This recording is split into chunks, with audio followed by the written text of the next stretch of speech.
اروپایی‌ها چه کار میکنن برای اینکه عزتمندی رو ببرن بالا؟ تو مهد کودک‌های ایران یه بازی هست که عین همین بازی تو ژاپنه با یه محتوا و فرهنگ دیگر. در مهد کودک‌های ایران 9 تا صندلی گذاشتن، به 10 تا از بچه‌ها میگن برید صندلی‌ها رو بگیرید. هر کی روی زمین مان سوخته. یک حمله وحشیانه. او بچه بیچاره‌ای که ادب یاد گرفته و اخلاق یاد گرفته و متانه، هیچ ول معطله. یه نفر میسوزه، بعد یه صندلی بر میدارن، 8 صندلی و 9 نفر. یه نفر میسوزه، یه صندلی بر میدارن، همینطور 4 صندلی 5 نفر، 3 صندلی 4 نفر، 2 صندلی 3 نفر، تا میشه 1 صندلی و 2 نفر. یه دونه برنده داره فقط.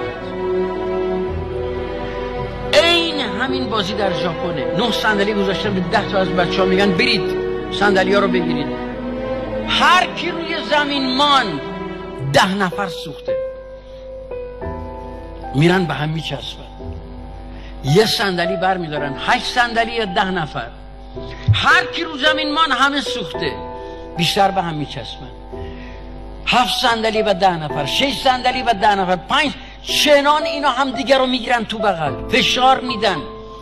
میدونن همه توی قایقن، همه، هر کسی بسوزه همه سوختن، همه به هم لینکن. این معنا رو انتقال میدن، عزتمندی ملی رو انتقال میدن.